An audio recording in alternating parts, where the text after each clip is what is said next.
This weekend featured professional bodybuilding competitions, and I'm sharing a brief summary on the channel. Let's start with FIBO in Germany, a very diverse sports event, but we'll focus on bodybuilding. And let's start with the classic physique category, where Mohamed Ali Momo achieved victory. This is the second bodybuilding event he has won in a row, and with this, he qualifies for Mr. Olympia. About a month ago, this guy was unknown. He's the cousin of Ali Bilal, who you might know better as an important men's physique competitor. Honestly, Momo has an incredible physique. The only downside I see is that he's only 1 meter tall.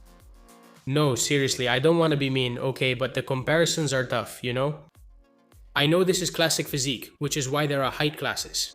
Depending on your height, they let you weigh more or less. This ensures that regardless of the competitor's height, everyone looks similar and proportionate. So there isn't one guy who's a monster and another who's just skin and bones.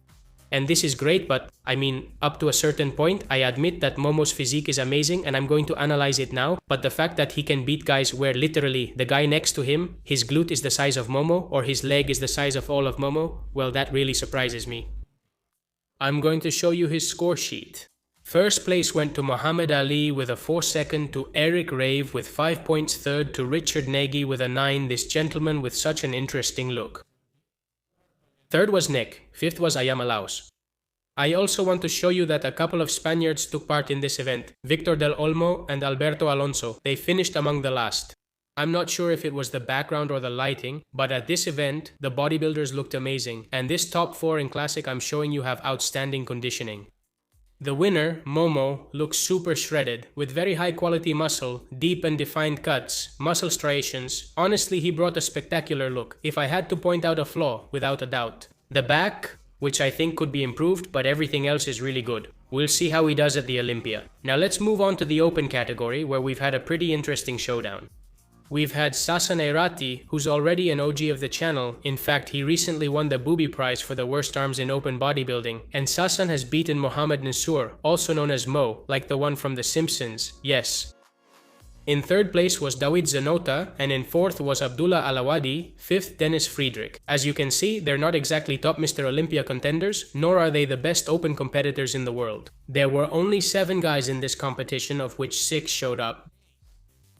Here you could use the classic line like, wow, I finished 6th in a tough competitive lineup. That's why I often say that there are professional bodybuilding events like this one, where you have to participate if you want a chance to win and you're not the best in the world. I think these are easy qualifications for high-level open competitors, but they can't compete with the big guys. Sasan Eirati has brought an incredible look, I have to say. He came out, let's say, rock solid with spectacular definition, extremely cut and hard. A look that's the very definition of bodybuilding. Impressive. Look at this most muscular pose. The level of detail is amazing, but from the side it's also extraordinary. What a hamstring. Look how it hangs, huh? And from the back, it's more of the same. Look at those cuts in the hamstrings and glutes. Sasan's look is incredible. The only downside I see is, his clavicles aren't that wide, his arms are small, especially his forearms are tiny. But aside from that imbalance, the rest of his physique is amazing. It seems like a well-deserved victory to me. I also want to show you the one who came in second, Mohamed Nassour, who I think has a much better shape than Sasan. What a difference in structure, huh? They have very different physiques.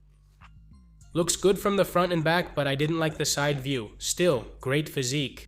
With this, we already have Sasan qualified for Mr. Olympia, and knowing him, he'll probably compete more. Last season, I don't know how many times he competed, what was it, 8 times? So most likely, yeah. Now let's go with this man who has 3 heads. There's the one in the middle and then the ones on the sides. What kind of shoulders are those? This is Boita. He just turned professional. He was an amateur bodybuilder and he has one of the most unbalanced physiques I've ever seen in my entire life. He has shoulders that could compete with anyone at the Olympia, but he has such a bad back that he would place at the bottom in Classic. He also has amazing calves you rarely see. What I really didn't like is that lower belly he has, those separated abs. Overall, it's a physique that I don't see much potential in because it's so severely unbalanced. Now let's move on to Costas, the 21-year-old Lithuanian who supposedly weighed in at 124 kilos. Of course, he's 1.90 meters tall. You have to keep that in mind. So it's possible he weighs that much. Still, it seems like a lot to me. He's here fighting to become an IFBB pro. He has good arms, and above all, he has an incredible glute. No, seriously, what is that glute? I've seen wellness competitors with smaller butts. Let's head to the other side of the world so I can show you Quinton's guest posing or exhibition. He showed up in the same condition as when he competes, which should be noted. He appeared at the Toronto Naturals. Absolutely the right place, Quinton. I can't even picture him with the other competitors. This is interesting because we've seen him at 8 weeks out, meaning 8 weeks before competing, but it actually looks more like 8 years before competing. If someone told me he's in full bulking season, I'd believe it. I just hope that for the first time Quinton manages to actually come in shredded for the competition, but I'm not very optimistic after seeing this guest posing. He's huge, he's massive, and he has an amazing structure. I won't take that away from him. Another Nigerian giant. However, my friend, conditioning is crucial in open bodybuilding. Let's see if he qualifies this year. And again, we're heading to the other side of the world, to China. We're going to the Huanghi China Pro, where there was a professional classic physique competition that was a qualifier for the Olympia. Well, a qualifier for what it is today, you know what I mean. You must win 2 competitions or score points.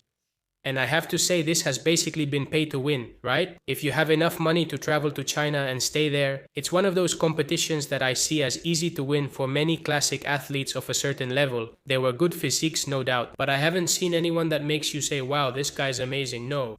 The winner was Chinese athlete Jin Cheng Hong. First place and 10 points. And these have been the most interesting bodybuilding competitions this weekend. I think these were the highlights. And above all, it's incredible that you still haven't seen Heine's video from yesterday.